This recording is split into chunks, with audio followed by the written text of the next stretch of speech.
wabarakatuh. Salam sejahtera, namo buddhaya, salam rahayu, salam kebajikan, Om Swastiastu.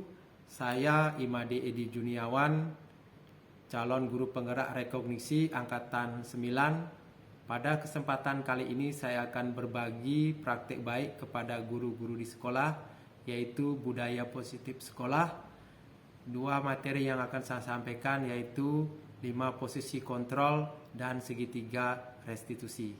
Bagaimana praktek baik yang saya lakukan? Mari kita simak tayangan berikut ini. Bapak Ibu, selamat siang. Jadi mohon izin waktunya sebentar. Ini tugas dari calon guru penggerak rekognisi itu penyetaraan guru penggerak. Jadi saya akan belum guru penggerak, jadi fasilitator dan rekognisinya itu jadi satu, jadi program. Jadi terima kasih banyak waktunya Bapak Ibu semua sudah bisa mengikuti. Om Swastiastu. Assalamualaikum warahmatullahi wabarakatuh. Salam sejahtera, namo buddhaya, salam rahayu, salam kebajikan. Baik Bapak Ibu, sebelum kita lanjut, Bapak Ibu mungkin punya kertas kosong dan pulpen untuk digambarkan sebuah pemandangan. Waktunya 2 menit.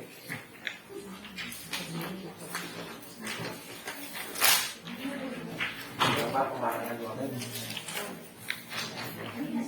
Jadi bebas, apa saja kita.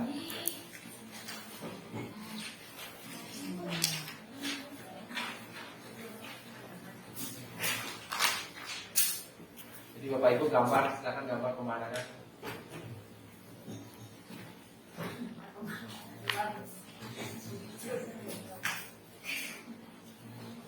Dua menit cukup.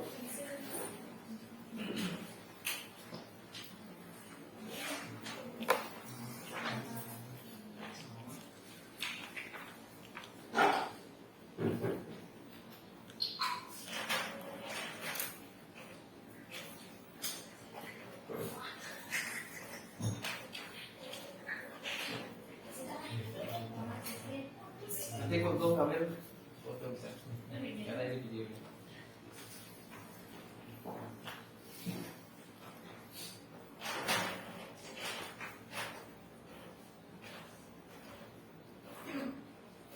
Sudah, 10 menit.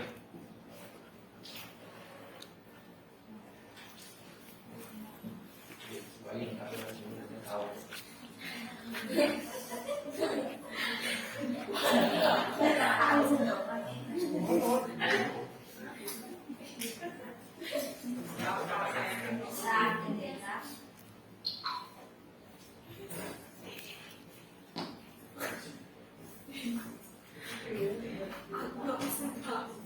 Nggak usah bagus ya. Ini kan nggak jadi bagus ya. Maknanya lah, nggak bagus, bagus gambarnya. Oke, silakan tunjukkan. Ya.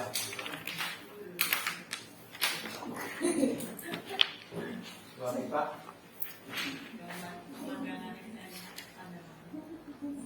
Kita lihat semua.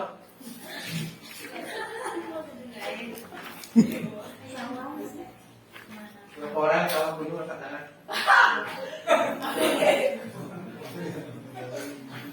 Artinya apa Bapak Ibu? Karena Bapak Ibu sudah membayangkan bahwa pemandangan dari itu pemandangan gunung sama awan. Saya beda Pak. Air terjun Pak. Ya, jadi pemandangan tidak hanya sawah dan gunung, saya yang lainnya. Berapa orang yang tidak menggambar pemandangan gunung? Ya, tidak. Artinya apa Bapak Ibu? Jadi kita kalau kita mindset kita satu titik pasti satu titik. Ya, jadi kalau pemandangan pasti dulu saya juga di pemandangan malah dulu saya buat sepeda motor itu ke pemandangan, siapa yang dilihat di pemandangan. Baik Bapak Ibu, kali ini kita akan belajar tentang budaya positif sekolah, yaitu 5 posisi kontrol dan segitiga restitusi. Saya kira ini Bapak Ibu baru dapatkan apa sudah pernah membaca? Baru. Jadi segitiga 5 kontrol ini bagaimana Bapak Ibu sebagai seorang guru, mungkin Bapak Ibu sudah melakukan, cuma belum tahu bagaimana cara melaksanakan. Oke. Mungkin ketika menangani murid bermasalah itu Bapak Ibu sudah melakukan, tetapi belum tahu step-stepnya seperti apa. Karena kita akan berkenalan dengan 5 posisi kontrol dan segitiga restitusi. Ini penting bagi Bapak Ibu guru untuk menangani siswa yang bermasalah, dan tidak hanya bisa untuk di sekolah, tapi di rumah dengan anak-anak juga bisa ya. Kalau dengan suami sendiri, istri sendiri jangan, itu malah bertengkar lagi. Oke, nah, jadi di sini kelihatan Mas. Jadi tujuannya menjelaskan ketiga itu sebagai salah satu cara menanamkan disiplin positif pada siswa sebagai bagian dari budaya positif sekolah. Kemudian menerapkan restitusi dalam membimbing murid berdisiplin positif agar menjadi murid merdeka. Kemudian menganalisis dengan sikap reflektif kritis penerapan disiplin positif di lingkungannya.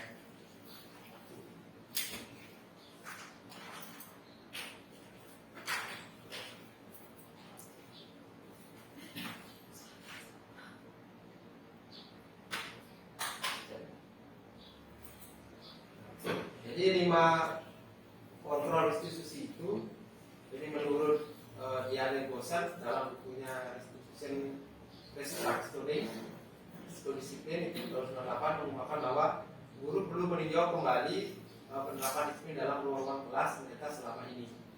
Apakah telah efektif, apakah berpusat, apakah memerdekakan dan memandirikan murid.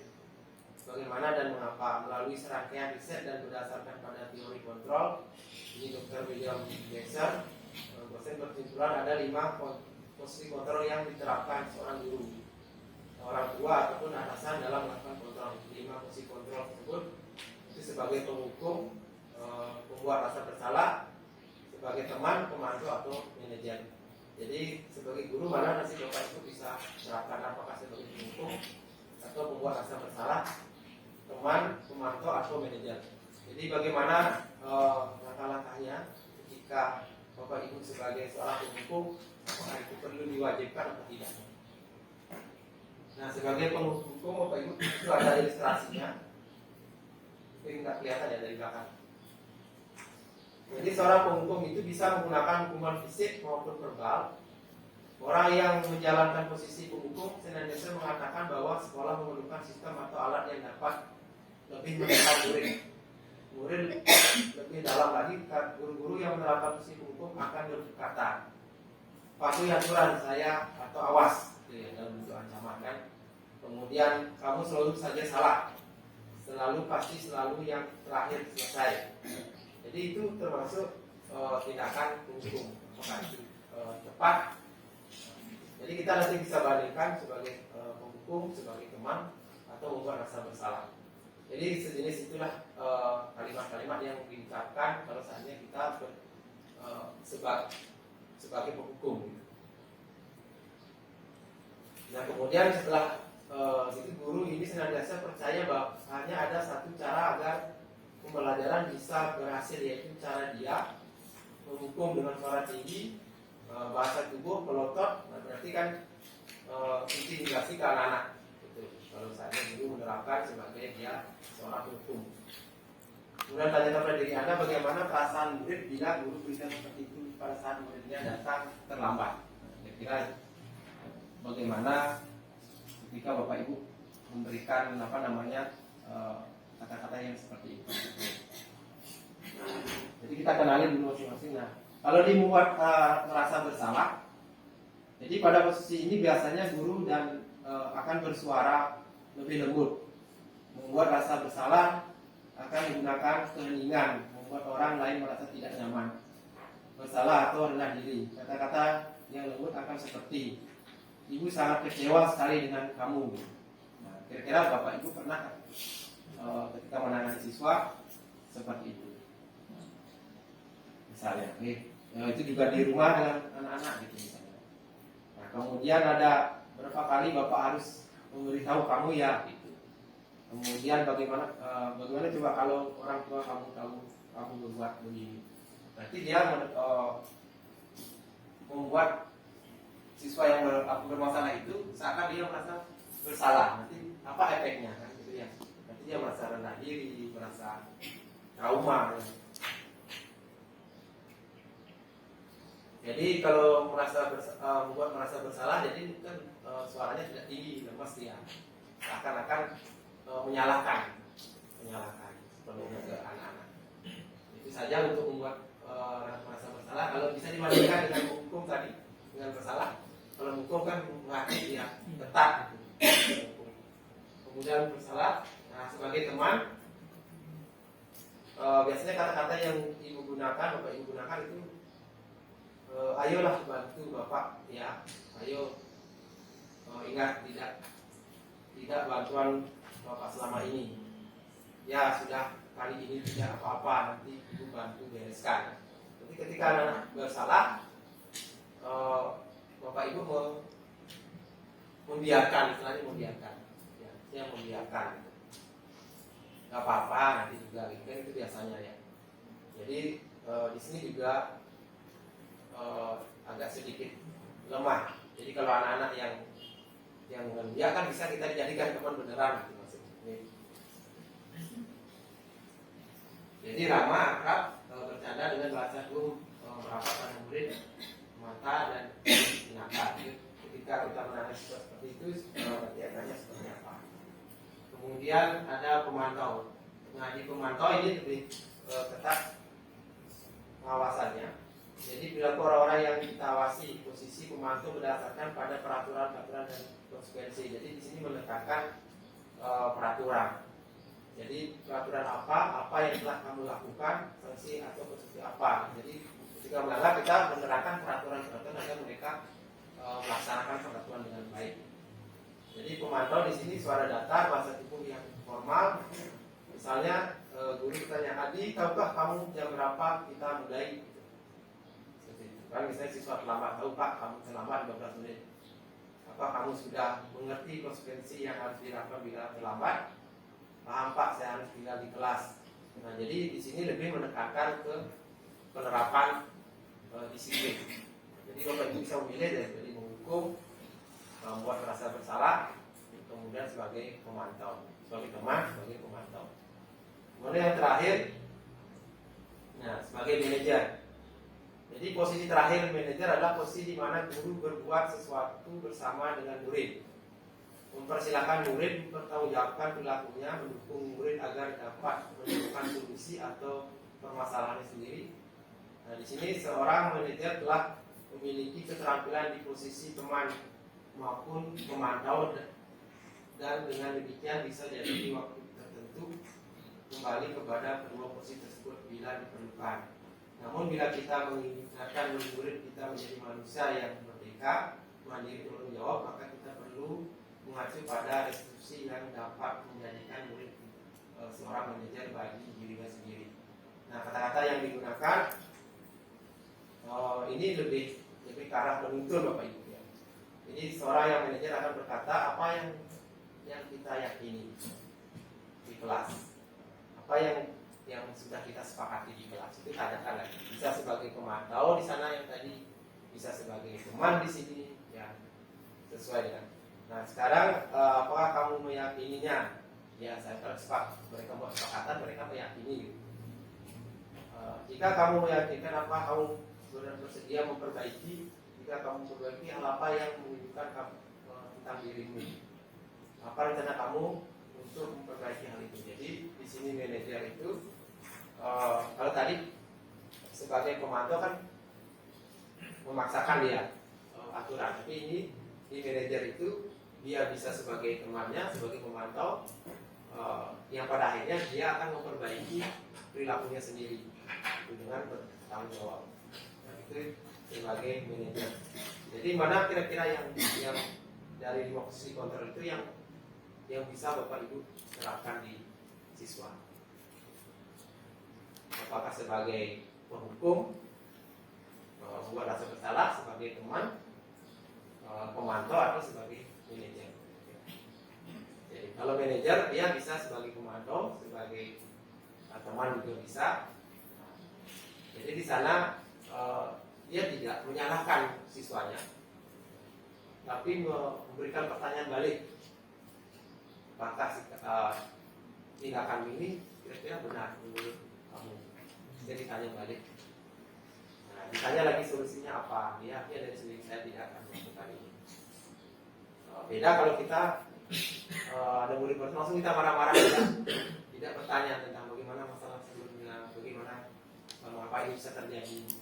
Itu harus ditanyakan, itu posisi kita sebagai manajer dalam posisi kontrol.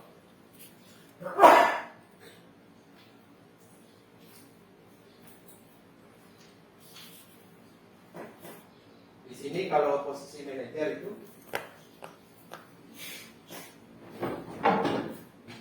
jadi misalnya guru, Adi apa kamu mengetahui jam berapa sekolah dimulai? Tahu Pak, jam 7.30.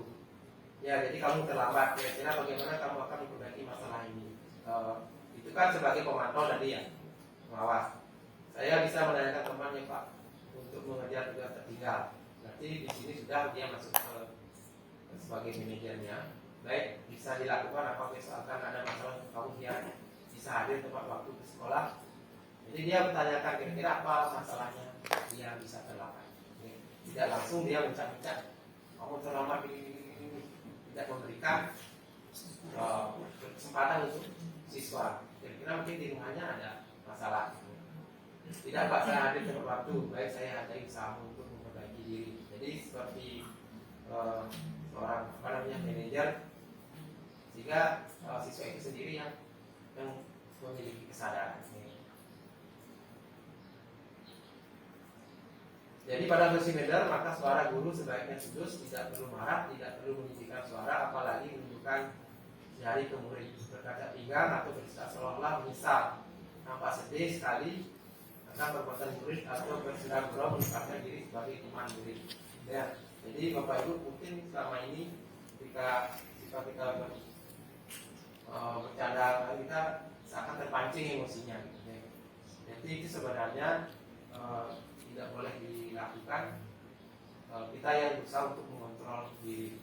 Siapa tahu dia tidak murni atas kesalahan dia.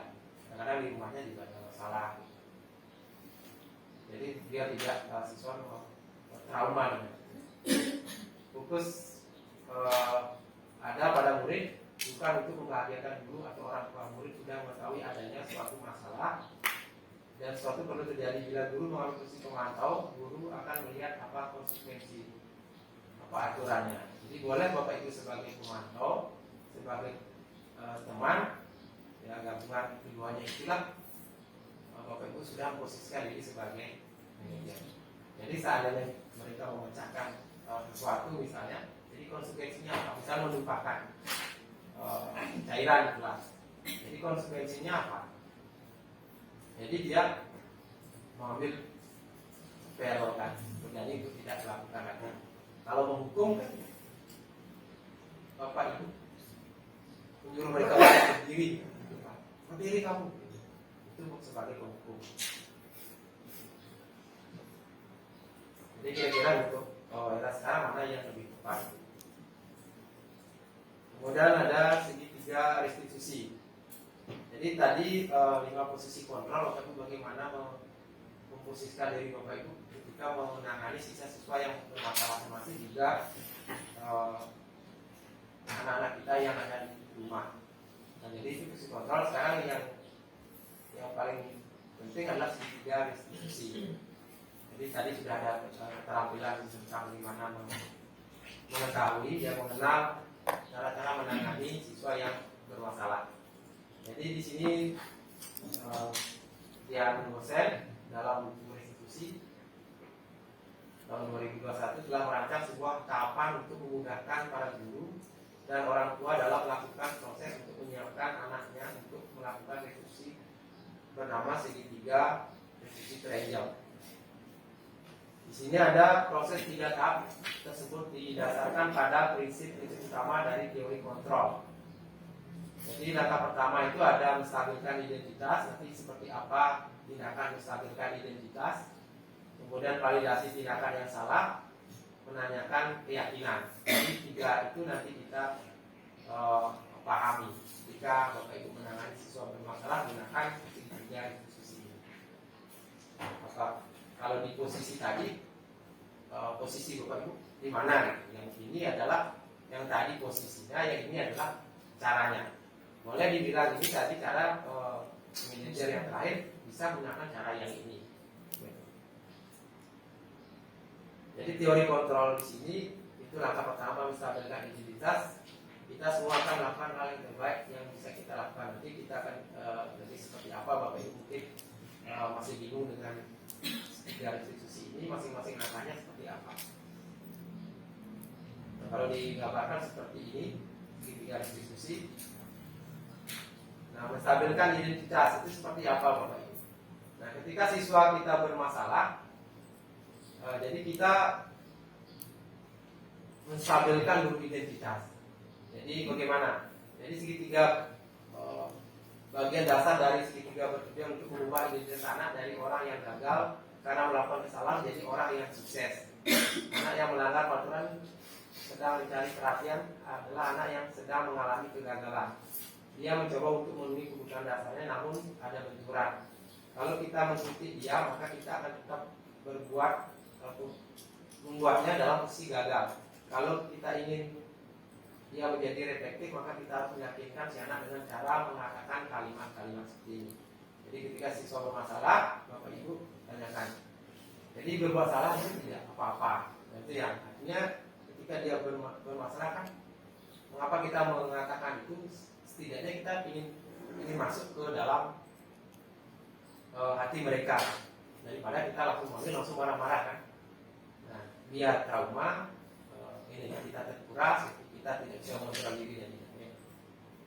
Jadi tidak ada manusia yang sempurna, itu kata-kata seperti itu. Jadi saya juga pernah melakukan kesalahan seperti itu. Kita bisa menyelesaikan ini. Bapak Ibu tidak tertarik mencari siapa yang salah, tapi Bapak Ibu ingin mencari solusi dari permasalahan ini. Kamu berhak merasa begitu. Apa kamu sedang menjadi teman yang baik buat dirimu sendiri? Berarti kita ada di posisi mereka nih. Meskipun mereka salah, kita berusaha untuk membawa diri kita ke mereka gitu. Sehingga nanti perbincangan itu lebih masuk ya. Ini tahap awal kita masuk ke dunia mereka. Kita mengiyakan dulu. Kamu salah tak apa-apa, Bapak juga pernah salah kan gitu. Artinya oke lah mendukung artinya masuk ke dalam dunia mereka. Nah, langkah kedua itu validasi tindakan yang salah. Setiap tindakan kita lakukan dengan suatu tujuan, yaitu memenuhi kebutuhan dasar. Mengapa mereka melakukan kesalahan? Pasti ada alasannya kan. Ketika mereka ngamuk-ngamuk misalnya. Jadi menurut teori kontrol, semua tindakan manusia baik atau buruk pasti memiliki maksud tujuan tertentu atau ada pemicunya. Nah, itu juga harus Bapak Ibu gali kan. Misalnya dengan padahal kamu bisa melakukan yang lebih buruk dari ini. Misalnya ngamuk-ngamuk kan, dia sudah mukul temannya. Padahal kamu bisa saja melakukan yang lebih buruk dari ini. Tidak hanya memukul tapi membanting kan. Kamu pasti punya alasan. Nah, kenapa? Ini kita dengarkan ceritanya kenapa bla bla bla bla bla itu kan. Nah, kamu patut bangga pada diri sendiri karena kamu telah melindungi sesuatu yang penting buatmu. Kenapa? Misalnya ada temannya melempar tas, itu langsung kayak di desa pukul temannya. Gitu. Jadi kamu pantas kamu melakukan ini karena untuk melindungi kan gitu ya. Nah, kamu boleh mempertahankan sikap itu, tapi kamu harus menambahkan sikap baru. Masuk ke sana dia. Jadi validasi tindakan. Jadi kita menanya di validasi tindakan ini kita menanyakan apa alasan dari mereka melakukan perbuatan itu. Kemudian di sisi ketiga menanyakan keyakinan. Nah, teori kontrol menyatakan bahwa kita pada dasarnya termotivasi secara internal ketika identitas sukses telah tercapai, tingkah laku yang salah telah divalidasi. itu di langkah 2 tadi. Kemudian maka akan siap untuk dihubungkan dengan nilai-nilai yang dipercaya dan berpindah menjadi orang yang diinginkan. Pertanyaan di bawah ini menghubungkan keyakinan anak dengan keyakinan kelas atau keluarga. Jadi tadi kan di awal kita menstabilkan, kita ada di dunia mereka, artinya mengiyakan dulu dia salah. Yang kedua menanyakan kenapa. Kamu bisa saja melakukan hal yang lebih buruk dari itu. Misalnya memukul kamu, ada ngejek, ya karena saya kesal ini, pasti gitu kan. Nah setelah itu apakah menurut kamu itu sikapmu benar kan, itu terakhir. Nah pertanyaan yang untuk menanyakan keyakinan itu menanamkan nilai-nilai, kita masukkan nilai-nilai ke dalam pikiran mereka. Setelah mereka bercerita ini kan pasti turun kan. Setelah mereka cerita turun gitu, ya kan dia bercerita dulu sampai dia puas, ya baru kita tanamkan keyakinan atau nilai-nilai. Maksud keyakinan ini nilai-nilai, aturan-aturan, hal yang benar. Apakah yang kita percaya sebagai kelas atau keluarga? Apa nilai umum yang kita telah sepakati? Apa yang tidak boleh di sekolah ini? Apakah boleh bertengkar? Kan itu ya, tidak boleh Pak. Itu bisa. Apa bayangan kita tentang kelas yang ideal? Kalau menurut kamu bagaimana agar sekolah ini nyaman? Kita tanamkan keyakinan. Kamu mau menjadi orang seperti apa? Nah, penting untuk menanyakan ke anak kehidupan seperti apa nanti yang mereka inginkan. Apa kamu ingin menjadi orang yang sukses, bertanggung jawab atau bisa dipercaya? Kebanyakan anak akan mengatakan iya, tapi mereka tidak tahu bagaimana cara menjadi orang seperti itu. Guru dapat membantu dengan bertanya seperti apa jika mereka menjadi orang seperti itu. Jika anak sudah mendapat gambaran yang jelas tentang orang seperti apa yang mereka inginkan, guru dapat membantu anak tetap fokus pada gambaran tersebut. Jadi di keyakinan ini kita sekali lagi menanamkan kita nanti kalian mau menjadi apa kan? Mau menjadi tukang pukul terus, apa yang harus kamu lakukan. Jadi tadi sudah kita lihat di posisi kontrol, waktu itu bisa memposisikan diri sebagai apa di sana nanti. Kemudian bagaimana caranya menanamkan keyakinan dengan tiga nilai-nilai itu dengan tiga institusi. Jadi ketika memanggil anak itu kita tidak boleh langsung marah-marah. Ya, kita tenang. Jadi kita tanyakan, kita masuk dulu ke dunia mereka bahwa kita memang sebagai manusia tidak ada yang sempurna. Saya juga pernah salah. Ya, kamu wajar salah sebagai anak-anak. Jadi dia turun ya, agak turun ya karena dia sedikit didukunglah dulu. Setelah itu baru masuk ke tadi yang kedua, menstabilkan. Yang menstabilkan, biarkan mereka bercerita ada masalahnya apa. Ya silakan cerita. Biarkan dulu mereka, dia keluar dulu benar-benarnya, baru bapak ibu bisa memasukkan nilai-nilai terakhir. Ya, apakah sikap ini benar sejak sekolah? Boleh nggak sekolah kenapa mengajarkan sekolah? Guru mengajarkan kalian untuk berkelahi. Jadi dia bisa menyadari kan, salah. Lalu setelah mereka sadar, tidak lagi marah-marah, baru kita itu menanamkan yang positif di sana. Kita sepakatan seperti apa.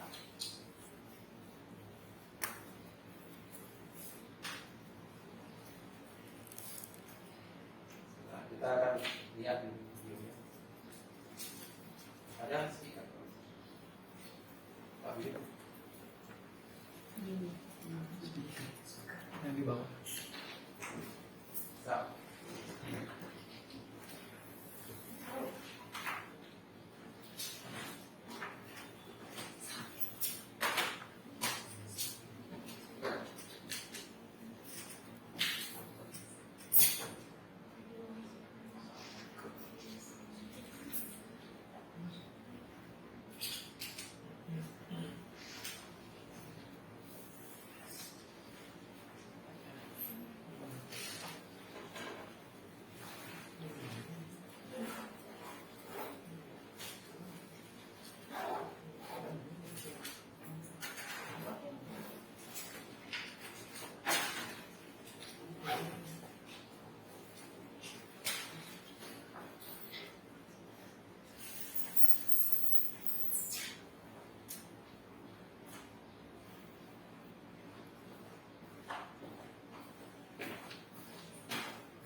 dikenal dengan nama restitusi.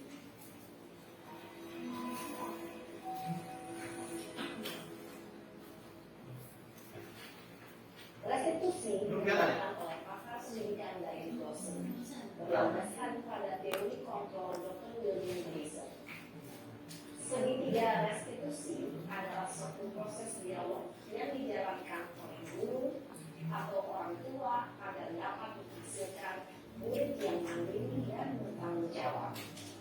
Pada saat guru di posisi manajer, aspek yang dikembangkan pada murid adalah motivasi intrinsik, sehingga penanaman nilai-nilai kebajikan dapat tumbuh dan berkembang menjadi suatu kebiasaan positif yang akhirnya salam dan bahagia ibu dan bapak guru hebat. Pada video kali ini kita akan membahas tentang satu program disiplin positif yang diterapkan di lingkungan sekolah yang dikenal dengan nama restitusi. Jadi ini video bagaimana menerapkan segitiga restitusi, jadi menangani siswa. Restitusi dikembangkan oleh pakar pendidikan dari dosen berlandaskan pada teori kontrol Dr. William Glaser. Segitiga restitusi adalah suatu proses dialog yang dijalankan oleh atau orang tua agar dapat menghasilkan murid yang mandiri dan bertanggung jawab. Pada saat guru di posisi manajer, aspek yang dikembangkan pada murid adalah motivasi intrinsik, sehingga penanaman nilai-nilai kebajikan dapat tumbuh dan berkembang menjadi suatu kebiasaan positif yang akhirnya membentuk karakter murid. Proses dialog ini terdiri dari 3 langkah yang digambarkan pada ketiga sisi pada segitiga restitusi. Sisi pertama adalah menstabilkan identitas. Sisi yang kedua adalah validasi tindakan yang salah. Dan sisi yang ketiga adalah menanyakan keyakinan. Ibu dan bapak guru, berikut ini akan ditunjukkan bagaimana seorang guru berada dalam posisi manajer menggunakan penerapan segitiga restitusi.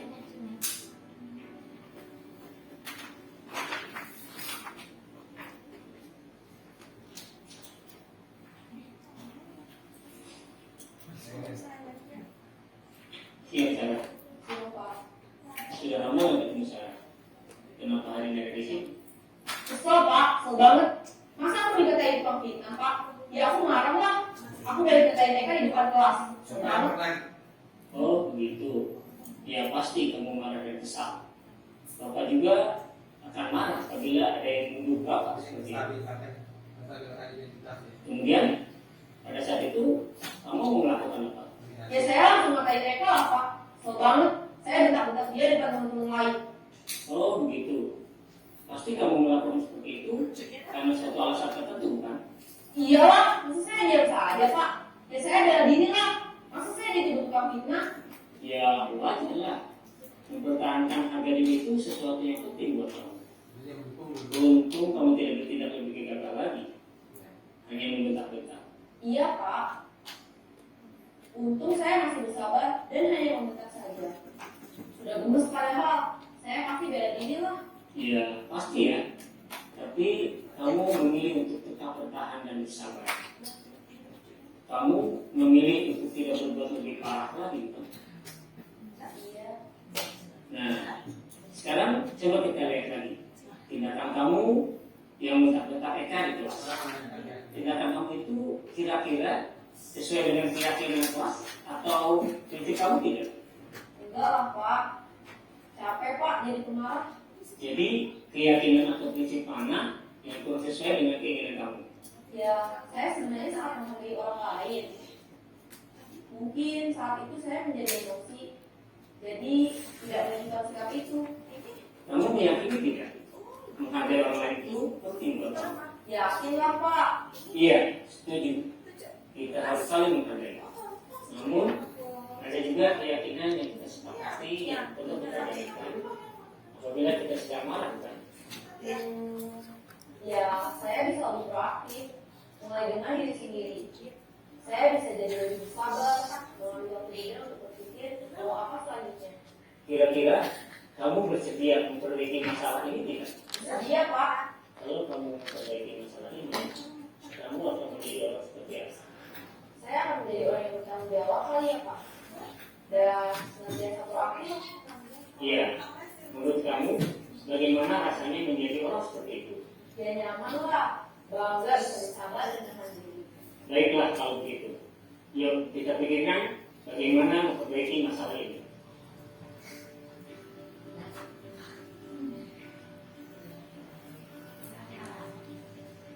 Ibu dan bapak guru hebat. Baru saja kita menyaksikan contoh bagaimana seorang guru berada dalam posisi manajer menggunakan penerapan segitiga restitusi. Mari kita bahas satu persatu. Pada sisi pertama, menstabilkan identitas berdasarkan pada prinsip bahwa membuat kesalahan adalah bagian dari proses pembelajaran. Sisi pertama dari segitiga ini berperan menggeser identitas murid dari identitas gagal ke identitas sukses.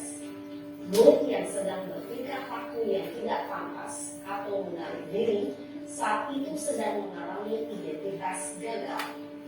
Bila kita mengkritiknya, maka posisinya tidak akan berubah. Kita bisa mengajukan pernyataan-pernyataan ini. 1. Membuat kesalahan sesuatu yang wajar. 2. Manusia tidak ada yang sempurna. 3. Kita bisa memperbaiki masalah ini.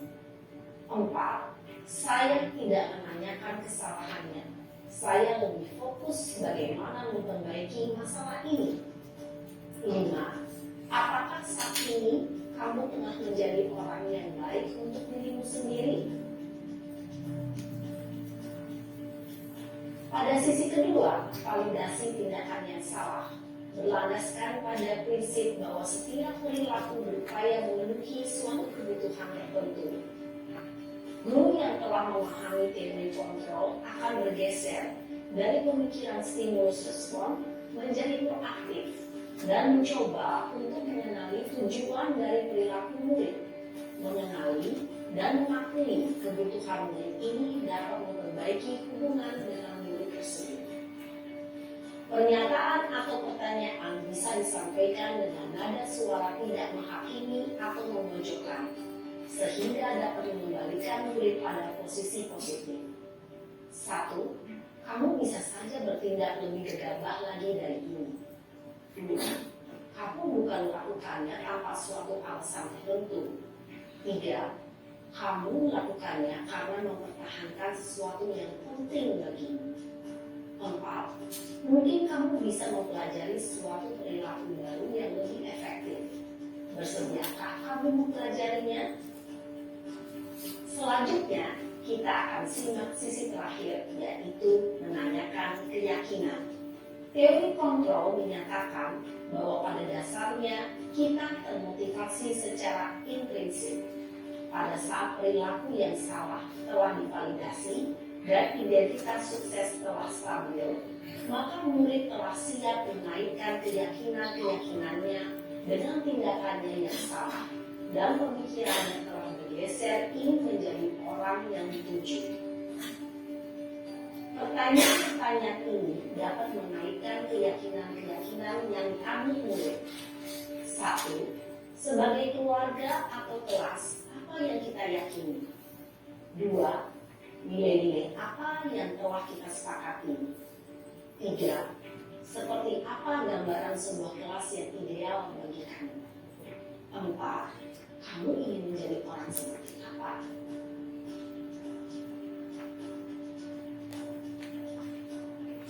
Dalam menerapkan segitiga restitusi, perlu diperhatikan beberapa hal, yaitu 1. Perilaku yang salah perlu dikaitkan dengan nilai-nilai atau keyakinan-keyakinan yang telah disepakati atau dituju. 2. Kesediaan orang yang melakukan kesalahan untuk memperbaiki masalah. 3. Pemecahan masalah sebisa mungkin relevan atau memiliki hubungan dengan masalah yang ada. 4. Usaha. Perlu adanya suatu usaha perbaikan dari pihak yang membuat kesalahan. 5. Waktu. Perlu didedikasikan waktu dari pihak yang berbuat kesalahan. Tanyakan kapan akan mulai dilakukan usaha untuk memperbaiki masalah. Dengan memahami struktur penerapan segitiga restitusi, diharapkan guru dapat menerapkan posisinya sebagai manajer dengan mengajukan pertanyaan-pertanyaan bermakna yang dapat membuat murid menjadi lebih percaya diri, bertanggung jawab, dan mandiri. Nah, Ibu Bapak Guru, perlu tidaknya mengikuti ketiga tahapan dalam segitiga restitusi bergantung pada ringan beratnya suatu permasalahan. Misalnya, bila permasalahan tersebut ringan, maka tidak perlu dijalankan secara berurutan. Bahkan bisa semudah menanyakan apa keyakinan yang kita sepakati. Dengan menjalankan segitiga restitusi, dengan mengajukan pertanyaan-pertanyaan bermakna, diharapkan murid menjadi lebih kuat secara pribadi, dapat membuka wawasan murid agar dapat menyelesaikan permasalahannya sendiri, semakin percaya diri, mandiri, dan merdeka. Salam dan bahagia, Ibu Bapak Guru hebat.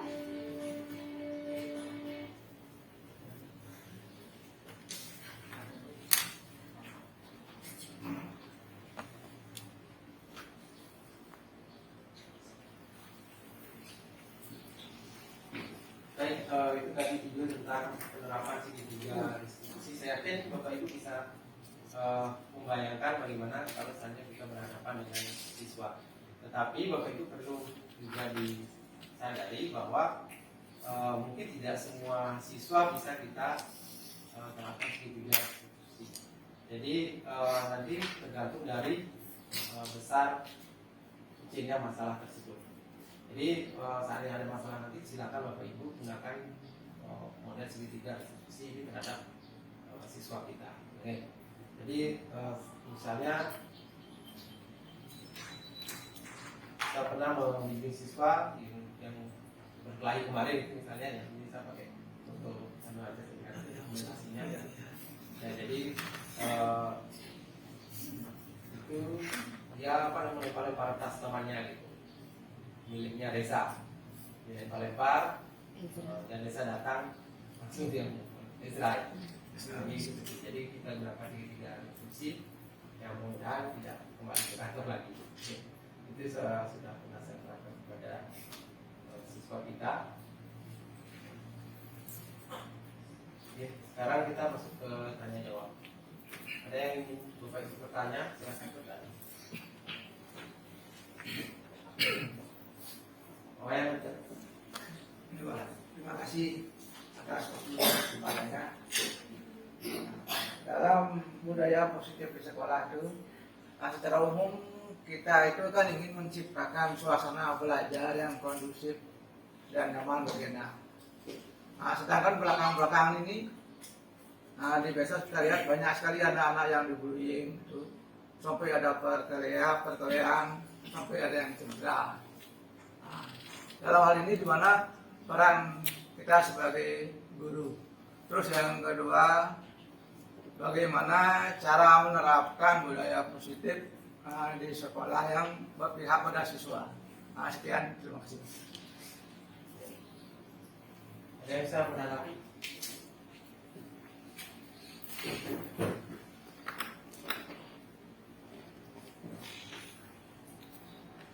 Jadi start pertama, kayak ini kan sering ya, siswa mengalami tidak hanya di sini saja ya, di semua. Iya, jadi kenapa seperti ini? Kira-kira masalahnya di mana? Sampai ada yang peduli yang seperti di media sosial. Apakah semata-mata karena di sekolah atau karena di rumah? Lebih banyak siapa? Kira-kira? Jadi mereka di sekolah itu kan kurang lebih 4 jam ya, 4 jam. Sisanya mereka di luar. Jadi lebih banyak sebenarnya dipengaruhi oleh lingkungan mereka tempat tinggal. Kita di sekolah kan sudah berupaya untuk memberikan yang terbaik bagi anak-anak, menerapkan disiplin seperti itu. Tapi ketika mereka berada di lingkungan yang kurang tepat, itu pasti berpengaruh terhadap yang ada di sekolah. Jadi sebenarnya adanya sinergi antara sekolah dengan orang tua. Jadi adanya kesepakatan sebenarnya antara orang tua dengan sekolah. Orang tua tidak bisa membiarkan anaknya di sekolah oleh begitu saja, tapi adanya kerjasama sama-sama saling memantau. Kalau itu kan mereka tidak dipantau anak-anaknya, jadi bebas mereka bergaul sehingga terjadi hal yang tidak diinginkan. Jadi, kita kalau selama ini di sekolah Tiga Legiar maupun di sekolah yang lain, saya kira masih tahap wajar untuk penerapan disiplinnya. Jadi kita tidak membiarkan anak masuk ke kelas langsung, kita sudah lakukan di lapangan, apalagi kegiatan di kelas kita sudah berupaya menciptakan pembelajaran yang menyenangkan bagi siswa. Jadi bangun dulu kedekatan Bapak Ibu dengan anak-anak. Jadi Bapak Ibu ke kelas itu tidak semata-mata Bapak Ibu berbekal materi, ya, tapi berbekal kasih sayang kepada anak-anak. Jadi ketika kita masuk kelas, kita coba bayangkan ke 28 siswa itu sudah terbayang dalam pikiran Bapak Ibu si anak ini. Jadi tidak langsung Bapak Ibu masuk ke kelas, tidak langsung memberikan materi. Jadi Bapak Ibu bisa mengkondisikan mereka bermain. Jadi kalau di desa malam kemarin ada teman bertanya bagaimana caranya di desa ajak mereka lari itu dibuka jalan-jalan biar karena bagaimana guru dengan siswa gitu, ya. Kalau mau ke pantai Bapak Ibu pagi ajak anak silakan bawa buku baca di sana. Ada kedekatan yang Bapak Ibu bangun dengan anak-anak. Itu yang saya kira lebih penting daripada kita marah-marah untuk mereka tidak ribut di kelas. Itu lebih penting. Ya. Jadi hindari Bapak Ibu ke kelas itu untuk menyajikan materi yang harus mereka kuasai. Ibaratnya Bapak Ibu membawa makanan satu nampan harus habis satu kelas. Harus makan habis. Padahal ada siswa yang sudah makan, ada siswa yang alergi dengan makanan yang kita bawa. Kita paksa untuk mereka makan, pasti mereka muntah-muntah. Yang sekarang bagaimana? Kembali Bapak Ibu, tanyakan apa yang mereka perlukan, apa yang mereka suka. Kita tidak usahlah artinya mengejar materi dalam kepada mereka. Mereka itu penting kita bangun kedekatan, mereka mau belajar. Jadi otomatis itu Pak Wayan nih. Jadi saya kira jadi dari Bapak Ibu ya tujuan masuk ke kelas seperti apa? Ada lagi Pak? Ini Pak Wayan. Ya, Pak, terima kasih atas kesempatannya. Saya ingin menanyakan satu hal kepada Bapak. Seberapa penting pengetahuan tentang ilmu psikologi ketika kita menghadapi siswa yang bermasalah dalam mengembangkan budaya positif di sekolah dasar. Baik, terima kasih. Ya. Jadi kita di kuliah itu dapat psikologi. Dapat. Karena kita berhadapan dengan benda hidup ya, orang hidup. Jadi satu dengan yang lainnya itu tidak bisa kita samakan. Ya. Jadi harus kenal satu. Kadang-kadang kita satu tahun ini dapat siswa yang kalem-kalem, tahun depan mungkin setengah brutal sebagainya, itu pasti ada saja yang kita dapatkan. Jadi Bapak Ibu bisa lakukan yang pertama adalah asesmen diagnosis untuk anak-anak. Ya. Jadi kira-kira mana yang anak-anak yang hiperaktif, mana yang audivisual dan sebagainya, kinestetik yang mana itu Bapak Ibu kenali sehingga ketika memberikan pembelajaran Bapak Ibu lebih mengenal. Nah kalau Bapak Ibu menyajikan satu model pembelajarannya dengan ceramah, kemungkinan yang terjadi pada anak-anak akan anak yang suka benar oke lah mendengarkan. Ada yang mendengarkan dengan terpaksa karena takut sama gurunya. Ya. Jadi bagaimana Bapak Ibu mengelola pembelajaran itu biar sekali lagi tadi psikologisnya Bapak masuk ke dunia anak, Bapak Ibu masuk ke dunia anak. Ajak mereka bersenang gurau, ajak mereka jalan-jalan, bangun kedekatan dulu, mereka bermain. Jangan memikirkan mereka bisa tidak bisa gitu. Ya, karena kita di SD itu kita bergaul nggak ditanya jumlah planet sekarang berapa, itu nggak ada yang nanya seperti itu. Ya, jadi aplikasi di lapangan kan bagaimana dia bisa bicara sopan, Ya, itu ya. Kita ada nggak mau bawa pelajaran SD ke kehidupan yang kita dapatkan di SD ke misalnya tentang agama. Jadi kayak Paris itu adalah itu kita ada ketemu orang itu nanti dia gitu ada gitu kan. Tapi kita kan bisa menjelaskan dari kayu Paris itu dengan kata-kata kita, dengan kesopanan kita, dengan perilaku kita. Itu yang sebenarnya kita harus tanamkan, tidak teorinya. Oke. Jadi benar-benar kita tanamkan dulu budayanya, karakternya. Nah, karena dari dulu kita berpikir bahwa kita masuk kelas mereka harus bisa menjawab ini, menjawab itu. Itu sebenarnya. Nah, karena dulu kita kan dituntut dengan soal-soal ya, soal-soal dari dinas, soal dari ujian, sekali belajar itulah modelnya dia untuk mengejar prestasinya. Sekarang tidak Bapak Ibu. Jadi sekarang lebih ke pengetahuan dasar, membaca itu tidak lagi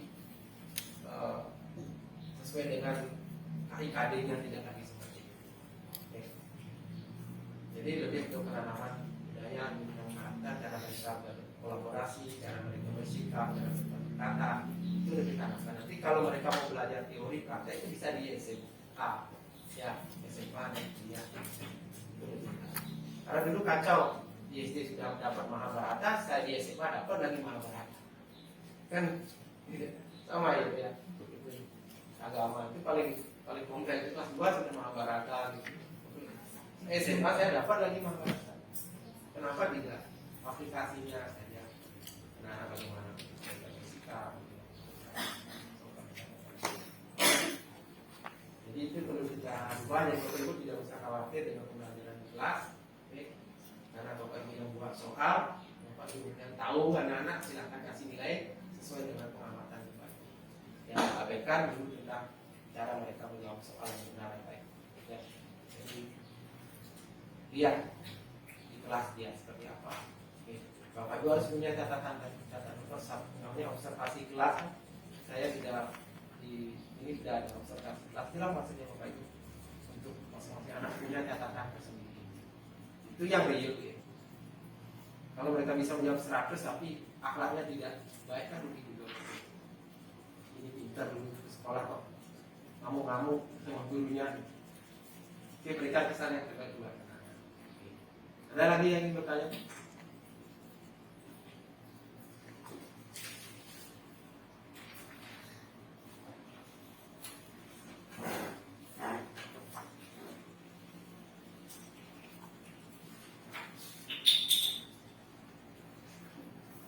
Mereka selama ini Bapak Ibu sudah pernah setidaknya sudah pernah melakukan itu yang tadi, cuma agak terpotong. Atau mungkin sebagai penghukum pernah? Selama 30 tahun pernah? Penghukum pernah? Sebagai teman pernah? Tapi yang penting sekarang mungkinnya kita mau memperbaiki apa yang pernah kita lakukan itu sudah salah, kita perbaiki lagi. Tapi wajar sebagai penghukum. Kebanyakan dulu sebagai penghukum kan. Wajar karena masih kerap tak ada yang mau mencuri sekolah kan. Tapi sekarang nggak bisa kita sebagai penghukum. Saya juga pernah dihukum. Malah kalau nggak bisa sama orang tua, malah kita disalahkan. Tapi sekarang nggak bisa karena mental dan kita benar-benar masih lemah sekali. Itu perbedaan. Perilaku siswa itu berubah. Ada pertanyaan? Saya kira sudah cukup ya. Apa yang bisa kita dapatkan hari ini? Ada yang bisa menyampaikan yang sudah kita dapatkan hari ini? Kita merevisi kegiatan. Jadi di akhir kegiatan pembelajaran Bapak Ibu bisa merevisikan dengan cara seperti itu. Apa yang sudah kita dapatkan hari ini tentang apa? Ini biarkan siswa tidak harus benar ya. Apa yang mesti mereka bisa ngomong itu yang kita nilai ketika mereka berbicara, itu yang kita nilai. Keberaniannya mengungkapkan sesuatu biar dia tidak sesuai dengan kita nanti tegaskan terakhir. Jadi guru merdeka itu Bapak Ibu tidak hasil belajar secara nilai yang dilihat, tapi mereka bisa percaya diri, bikinnya ke depan. Kemarin anak-anak di lapangan itu sudah luar biasa sekali. Dulu kita deg-degan itu ke depan, apalagi anak sudah bisa pegang mic agak bentar ya, itu sudah luar biasa. Saya berapa tahun itu biar tidak bentar, pegang itu lama ya. Tapi anak-anak sekarang udah jago-jago di depan dan terbawa dia. Setelah itu tidak tahu sudah puber gitu apa dia emosional, jangan-jangan malah kembali dia tahun yang lalu. Bisa jadi kan malu kan, dia tahu malu dia sama temannya sama orang lain bisa jadi. Tapi sudah ada bakat anak-anak kita yang berani.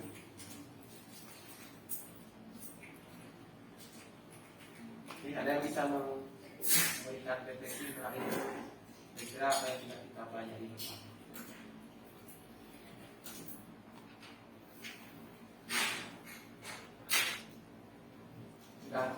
Artinya sudah memahami, Jadi nanti kalau ada kasus silakan pertama kita ini sebagai posisi kontrol, yang pertama sebagai pendukung, yang kedua membuat rasa bersalah kan membalikan yang kecewa dengan anak-anak.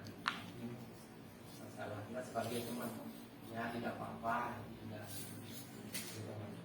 Dan sebagai pemantau, Bapak Ibu menerapkan disiplin sekarang menggunakan keyakinan. Dan sebagai pengajar itu gabungan antara teman dan pemantau. Jadi benar-benar ada tiga sisi. Yang pertama menghasilkan identitas, kemudian terakhir itu menanyakan keyakinan. Jadi kira-kira itu yang dapat saya sharing untuk siang hari ini. Terima kasih banyak Bapak Ibu sudah meluangkan waktu. Mudah-mudahan apa yang saya sampaikan itu bisa Bapak Ibu jadikan sebagai dasar Bapak Ibu untuk berhadapan dengan anak-anak. Tidak hanya anak-anak yang ada di sekolah, tetapi anak-anak yang ada di luar sana. Ini dengan anak-anak yang cucu di rumah yang tidak langsung marah-marah. Ini bisa digunakan lima posisi kontrol itu dan segitiga restitusi. Nah, setelah ini sebenarnya ada sambungannya, itu adalah kucing ya. Kucing itu hampir sama dengan coach. Jadi kucing nanti dengan waktu saya akan sharing tentang pelajaran ini tentang bagaimana Bapak Ibu coach sebagai seorang guru, sebagai seorang kawan, bagaimana coach. Kalau coach itu bukan Bapak Ibu yang memberikan solusi, tapi Bapak Ibu yang bertanya, menggali masalahnya dari orang itu, solusinya dari orang itu, bukan dari kita sendiri. Kita menggali, kemudian ternyata solusinya mereka sendiri yang punya solusi. Coba kita membantu menggali bahasanya itu terus. Ya. Kalau konsultan kan lain, apa namanya? Psikolog lain. Kalau psikolog dia menyarankan. Saya kira itu untuk sharing hari ini ya. Sebagai tugas saya sebagai pegawai komisi yang akan sembilan. Terima kasih banyak Bapak Ibu. Ini saya akhiri dengan Parama Santi. Om Santi Santi Santi. Om. Wassalamualaikum warahmatullahi wabarakatuh. Salam semua.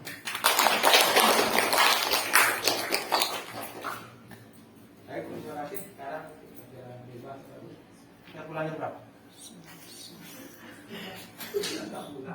Terima kasih kepada narasumber Bapak Made Edi Juniawan. Tadi saya mendapatkan pengetahuan baru mengenai budaya positif di sekolah. Adapun refleksi yang saya temukan untuk kegiatan tadi yaitu di bagian mengetahui secara langsung bentuk realistis dari permasalahan siswa-siswa tersebut. Sekian yang saya bisa sampaikan. Terima kasih. Baik, demikianlah praktek pengimbasan yang saya lakukan kepada guru-guru. Semoga apa yang saya sampaikan bisa memberikan manfaat bagi mereka semua. Akhir kata saya akhiri dengan wassalamualaikum warahmatullahi wabarakatuh. Salam sejahtera, namo buddhaya, salam, om, santi, santi, santi, om.